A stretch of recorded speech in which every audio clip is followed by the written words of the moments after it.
And I thought it was interesting. It looked like Arkansas hit a shot. The crowd was into it. Ole Miss was having a little bit of a stale spot there offensively in the second half. But same way with Mississippi State on Tuesday, when it got to winning time, Ole Miss found their way through and made some big shots. Dia, really big for the Rebels. And that's a good win. I don't know how good Arkansas is, but anytime you can go to Barnhill, to Bud Walton, and get a win, that's a good thing for a basketball team. You know what's crazy? I can't believe. I mean, I guess if you think about it, it's believable. But Ole Miss has more wins in Bud Walton than anybody in the SEC. Period. End of statement. I did not know that. That's crazy. They were tied with Kentucky going into last night with 10. Obviously, they got their 11th last night. But that's their first time they've won there in a decade. So Andy Kennedy really owned Arkansas. That's part of it. But there was, I think, a 4-win-in-a-row stretch. Very good. Before my time here as well. But that's what contributed to that. But still, difficult time, a difficult place to play. And I'm with you. I mean, I don't know how particularly good Arkansas is, but it's like the same conversation we had after State beat Vanderbilt. Mm-hmm. And, we had that one guy on the text line. We're like, it's Vanderbilt. Who cares? They haven't played anybody. Oh, stop. I mean, give me a break. It's a quad 1 road win in the SEC. It's a massive win. Copy and paste that thing to last night for Ole Miss. Arkansas hadn't played anybody. It is now and will remain a quad 1 road win in the SEC. Yeah, that's a massive win. They'd have to drop 28 more spots for that to not be quad 1 for Ole Miss. So, yeah, really good win for the Rebels. It's not going to happen. I mean, Vanderbilt's not dropping out of quad 1. Arkansas is not dropping. They're not dropping to 76. Neither one of them. Seems unlikely. Seems very unlikely. And so for Ole Miss, you're in a situation now. You look at State, right? They're 2-0, but they have Kentucky coming in on Saturday. That's going to be really tough. Mm-hmm. Ole Miss hosts LSU, who, I mean, we'll just be honest with ourselves. They're one of the bottom teams in the conference. I think the second worst team in the league. So, and this is at home. Ole Miss has a great chance to be 3-0. Now, their next two after that are tough. Alabama and Mississippi State. The next four are after that are tough. I mean, it's A&M and then at Missouri after that. I did an interview today for the Kentucky game, previewing the Kentucky game. Kentucky's next four, let's see if I can remember. Kentucky's next four are State, A&M, Alabama. They go to Vanderbilt, and then it's Tennessee. That's Kentucky's next five. I mean, this is what the conference is every week it's going to be tough. There is no gap. There is no break in it. But, yeah, for Ole Miss, the great chance to get to 3-0. In a year where we're saying that 8 wins is going to definitely get you in and 7 will give you a chance, you're almost halfway there. Yeah. At 3-0. So a big that makes the game big, though. You can't afford to give it away on Saturday, but Ole Miss will be a big favorite and deservedly so. Absolutely. So Ole Miss wins 73-66. You mentioned Malik Dia, and what was important about his game last night, I think, is he's shown that skill set this season. Like, he's flashed at times, but hasn't given you a full game's worth of activity on both ends of the floor. But what I liked about his game is he had 8 rebounds, which I think is huge for that team, and Ole Miss out-rebounded Arkansas. So that's a long, athletic Arkansas team, and Ole Miss was able to, again, by 1, but won the rebounding battle. But he scored at 3 levels. He made 2 really important three-point shots.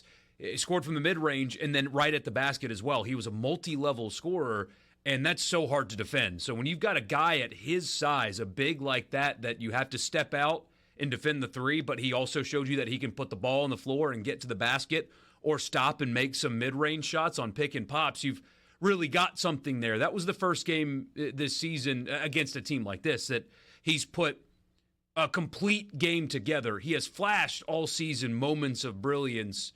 You finally got a full game's worth of it last night. Padula added 16. They need offensive production from him, and they got it last night. Also had a pretty sick, almost full-court pass out of a timeout that Tom Hart was like, Lane Kiffin would have loved that. I mean, it was one of, maybe the best pass I've ever seen.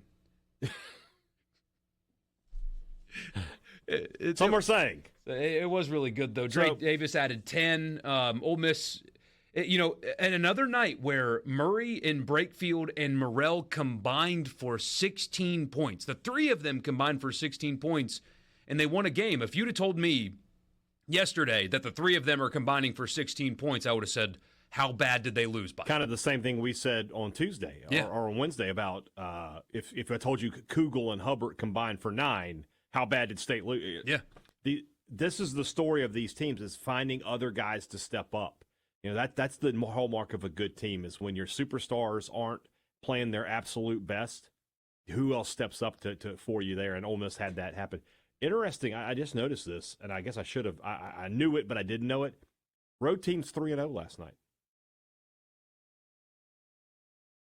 Yeah. In the SEC. Yeah, because you had Alabama won at South Carolina, and Oklahoma gave away an 18-point lead to Texas. They lost to Texas A&M in a game where they had an 18-point lead, and Wade Taylor didn't play, and they still lost that game. You were so spot on Monday. I'm just not sure about them. I'm just not sure about them. But, yeah, there you go. So Ole Miss wins the game, quad 1 road win, and off to a really bad start. I mean, they were down 10-1. I mean, just you're on the road, you get off to a brutal start, and I mean, it was defensive activity, and they protected the basketball. They didn't turn it over. They made their outside shots, and they played really good defense, and they get a win. So, important one.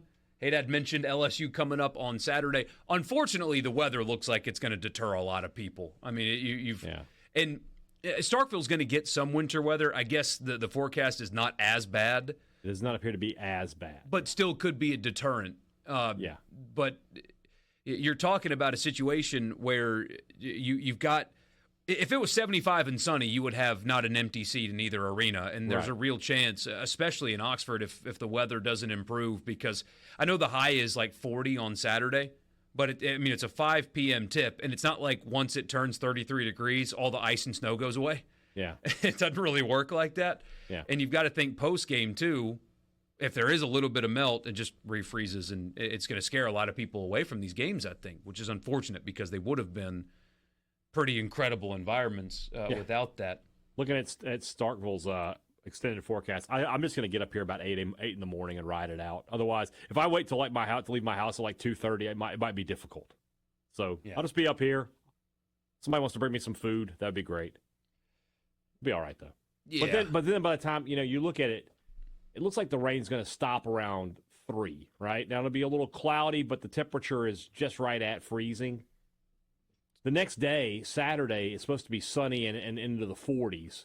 So chances are, like if you live in Jackson, the roads will probably have cleared off by the time you're like, all right, we need to get in the car. Especially since it's not going to happen here, right? So like getting out of town. It's more about, what does the road look like when I get, on I-55 North or on 25 North or whatever it is. So a much better chance for a big crowd in state. And also Kentucky helps inspire a little bit. If you're an Ole Miss fan in Jackson and it's like, yeah, the weather's bad, and also – it's Kentucky gets you into the car a little faster than does this particular LSU team. They've got the cachet still, even without Calipari. And hey, at this rate, might even be more. We'll see.